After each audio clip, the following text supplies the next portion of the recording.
Sens Summer Series.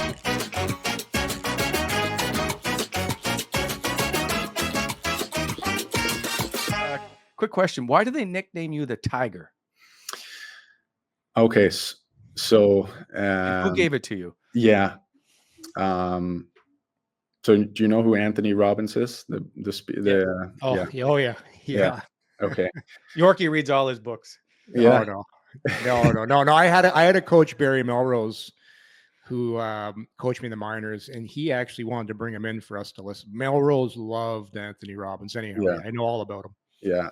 So our owner in Washington, Ted Leon, says him and Anthony Robbins are neighbors against down in Florida, and so they talk a lot. And he said, I want you to come up and do like an event, a speaker event for my team. And so he got him to do that.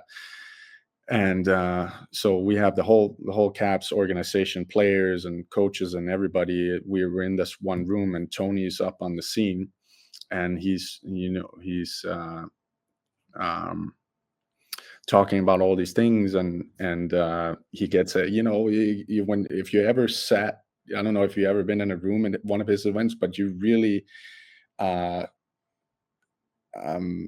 it's special, and you kind of get I'm looking for the Caught up in it, wrapped up. Yeah, you get really riled up. You get really riled up and emotional, and it gets your heartbeat up, and I'm sitting front row. I'm sitting in the first row. So at some point during the seminar, Tony calls. He said, "You come up here," and he pulls me up to the on the scene with him. And a part of what we're working on is like kind of channeling your inner. I think he said like a spiritual animal, and I want you to think of something. I just want you to yell it out. Close your eyes, think about it, and yell it out in front of everybody. So I yelled out like tiger at the top of my lungs as loud as I could. And the guys obviously thought it was very funny, and it's been stuck with me since that day. So from that Tony Robbins event. Fantastic.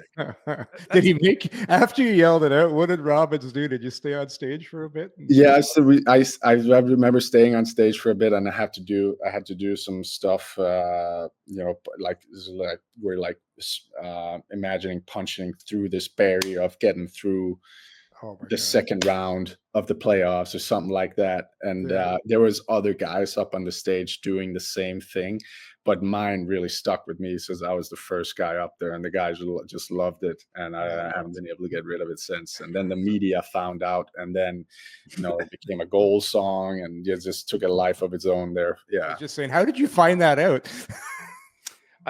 It's what? It's AI. It's on his Wikipedia page. And so I chat GPT'd it. I'm like, why do they call him the Tiger? And here's what chat GPT said. Lars Eller's nicknamed the Tiger primarily because of his tenacious playing style, his aggressive, fearless, and relentless, especially in high-pressure moments. The nickname stuck during his time with the Washington Capitals, where he became known as a gritty two-way game for his gritty two-way game and clutch performances, like scoring the Stanley Cup game-winning goal.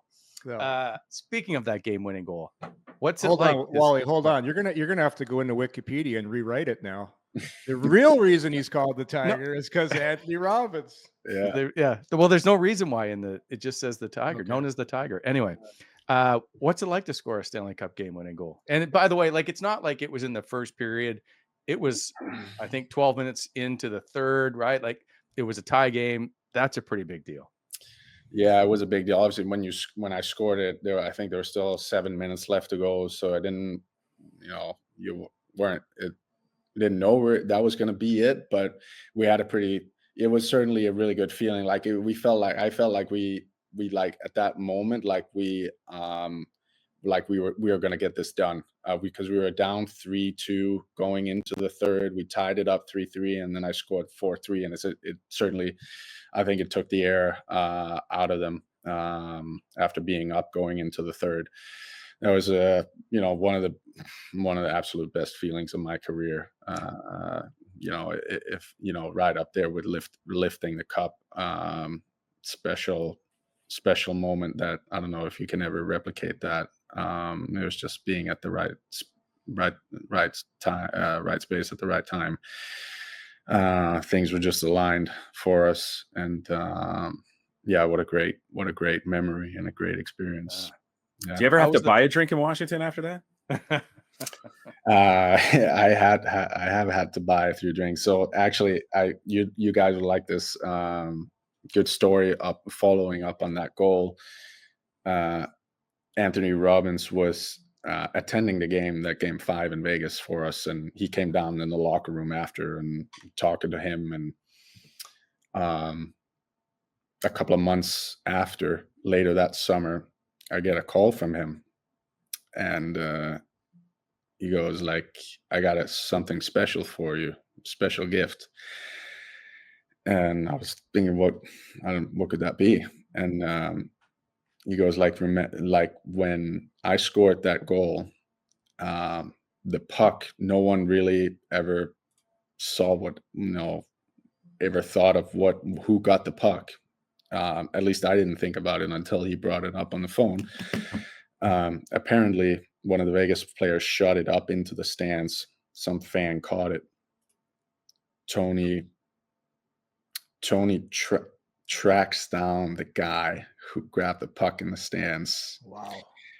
And made some sort of arrangement, bought it from him for a dollar amount, pretty good amount of money, and I believe like a private trip to his island in Fiji, at his resort, to get the puck for me. So I said he explained to me what he had to go through to track down the puck in this person and get it from him. And he said, I got it for you. And he sent it to me. And now I have it framed at home in my house, that game-winning puck, because of what Anthony Robbins did. So yeah, that's pretty cool. Yeah, that's fantastic. Yeah. That's I don't know how to top it out with the next question. But I will try. Hold on, Lars, have you been to the private island in Fiji? I have not. No. Oh, that'd be something. Can you get us invited?